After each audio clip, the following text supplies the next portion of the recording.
Assalamualaikum warahmatullahi wabarakatuh. Ketemu lagi bersama saya Ferry Amsari. Kali ini kita membahas soal permohonan maaf Presiden Jokowi. Ya, baguslah. Maafkan itu kan tugas kita sebagai insan yang khilaf ya. Tapi mari kita bahas dari sudut hukum tata negara dan politik ya. Eh, Presiden belum selesai, masih ada beberapa bulan lagi. Agustus sekarang, September, Oktober, 2 bulan tersisa gitu ya. Dan ini tentu saja selain meminta maaf, Presiden harus memperbaiki apa yang dia minta maafkan gitu ya. Karena kekuasaan masih berjalan. Ada banyak hal kesalahan yang terjadi dengan Presiden. Apa yang disampaikan teman-teman soal nawa dosa, 9 dosa itu benar sekali, ada 9 dosa itu, bahkan lebih begitu ya. Yang menarik misalnya soal dosa tambang gitu ya. Banyak sekali nih, ini peran partai politik juga ada yang ada di DPR ya. Peran para menteri juga ada, terutama tentu saja peran Presiden sebagai penguasa utama gitu ya.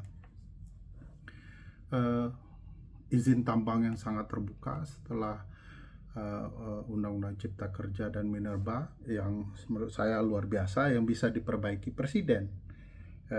Cabut izin tambang itu jangan dicabut hanya menjelang pemilu lalu untuk dibagi-bagikan ya, jangan sampai begitu. Lakukan perbaikan di sini, lakukan 2 bulan terakhir ini upaya memperbaiki keadaan gitu ya.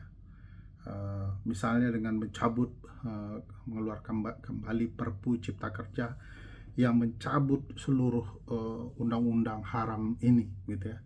Ini undang-undang haram jadah, tidak ada ilmunya, tidak ada perangkat keilmuan undang-undangnya, mengacaukan bagaimana pembentukan undang-undang yang baik gitu ya. Tolong Pak, kalau mau minta maaf hapuskan undang-undang ini.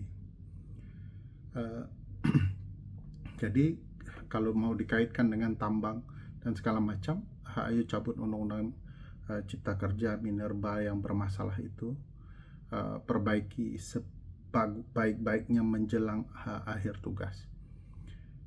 Kedua, karena dikaitkan dengan pembentukan perundang-undangannya kacau. Hari ini di kementerian ada 2 simpul pembentukan peraturan perundang-undangan, undang-undang PP dan lain-lainnya itu ada di di Setnek, di bawahnya itu ada di Kumham untuk seluruh proses dan harmonisasinya. Walaupun proses pengundangan tetap saja akan ada di di Kumham, hanya untuk penomoran saja. Nah, ini problematika yang perlu diperbaiki serius. Tidak mungkin dulu Presiden berupaya untuk memperbaiki penataan peraturan perundang-undangan, mau buat PLN ya, Pusat Legislasi Nasional atau Badan Legislasi Nasional, itu tidak terjadi, tidak terlihat, tidak terdampak begitu ya. Tidak ada perbaikan pembentukan undang-undang yang baik. Presiden selalu bersembunyi atas nama itu kan inisiatif DPR, padahal kita semua paham tanpa ada persetujuan dari Presiden tidak ada satu tahapan pembentukan peraturan perundang-undangan pun yang bisa berjalan. Ini kacau balau, berantakan, seberantakan-berantakannya. Presiden tidak peduli mekanisme hukum dan proses hukum yang baik. Yang penting secara politik dia menang. Itu yang terlihat dan terpapar di hadapan mata kita, bagaimana kerja-kerja istana dan kerja-kerja Presiden. Jadi sayang sekali, cara ini cara-cara yang di luar nalar berhukum dalam membentuk undang-undang. Tolong perbaiki Pak. Maafnya akan diterima kalau ini ada perbaikan serius dalam pembentukan peraturan perundang-undangan. Yang ketiga, soal KPK. Bapak adalah bapak perusak Komisi Pemberantasan Korupsi. Nggak bisa bohong, tidak bisa dikatakan ini inisiatif DPR, Nggak mungkin Pak, inisiatif DPR saja. Ini peran 100% dari Bapak sebagai pemegang kuasa utama. Presiden itu memegang 5 tahapan pembentukan perundang-undangan. DPR saja hanya 4 tahapan: perencanaan, penyusunan, pembahasan, persetujuan bersama, dan pengundangan. Itu 5-5-nya Bapak. DPR aja 4 doang, pengundangan tidak terlibat mereka. Bahkan Bapak bisa buat perpu, bisa buat PP dan lain-lain. Bapak lebih kuasa daripada DPR dalam pembentukan undang-undang. Bahkan meskipun konstitusi kita bilang itu adalah hak dari DPR. Jadi Pak, perbaiki KPK kita, karena KPK dirusak melalui undang-undang yang Bapak ciptakan. Nah, besok Bapak juga akan menyeleksi pimpinan KPK yang baru. Terakhir, ini legacy ya. Kalau berubah di titik terakhir itu lain romantisnya itu Pak. 1-2 pimpinan Bapak sudah tempatkan orang-orang bermasalah, merusak KPK. Bagi saya ini kesempatan baik bagi Bapak memperbaiki keadaan, mengubah sesuatu ya, agar kemudian dosa Bapak bisa dimaafkan. Dosa sama Tuhan Pak boleh minta ampun, dosa sama manusia Bapak harus minta maaf. Nggak bisa tidak Pak. Kami rakyat Indonesia, terutama yang sadar dengan langkah-langkah hukum, tidak dengan kesadaran buzzer atau artis-artis yang Bapak sewa, meminta dan akan menerima ya permohonan maaf Bapak. Kalau tidak, tentu tak akan pernah ada maaf bagi Bapak.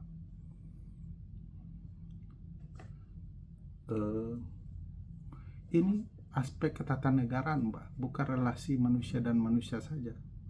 Bapak sudah merusak negara ini. Kalau mau minta maaf dalam perusakan negara ya harus menempuh jalur hukum. Jadi bagi saya sulit ya kalau untuk urusan KPK Bapak tidak bertanggung jawab.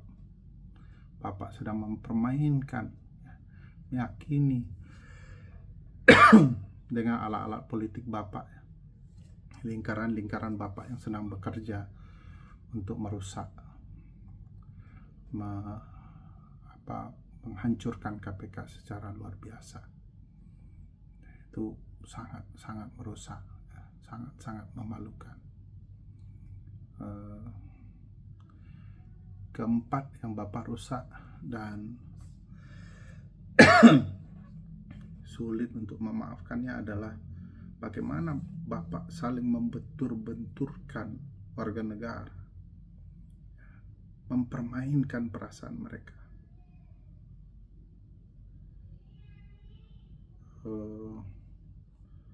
Bapak membangun kelompok-kelompok, membiarkan mereka saling bertabrakan. Saya tahu juga ada partai politik, politisi lain yang berwajah naif, merasa lebih suci dari Bapak dan segala macam, yang juga melakukan hal yang sama. Tapi Bapak punya tanggung jawab yang beda. Bapak pemimpin, Bapak presiden, Bapak adalah kepala negara sekaligus kepala pemerintahan.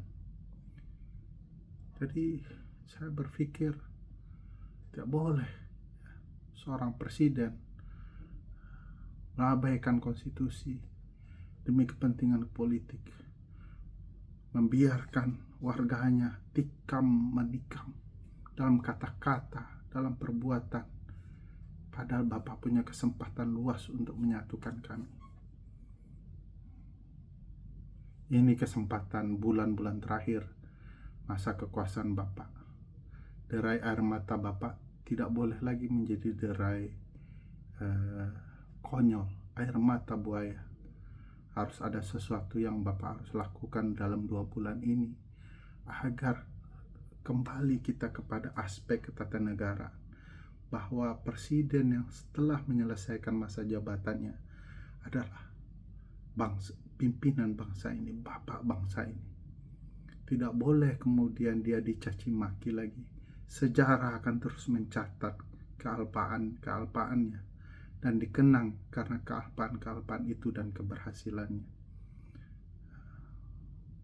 Tidak ada caci maki untuk seorang mantan presiden, karena 10 tahun yang Bapak lewati ini, bagaimanapun Bapak adalah seorang presiden Republik ini. Selama Bapak betul-betul mengalihkan kekuasaan dengan cara-cara konstitusional, maka Bapak tentu akan disambut dengan segala catatan yang ada di diri Bapak. Pak Jokowi, silahkan menangis, tapi tunggulah 2 bulan dan lakukan sesuatu yang baik, sesuatu yang bermakna, yang dikenang oleh anak bangsa ini. Soal memaafkan, kata Datuk Maringgi, adalah soal hari raya.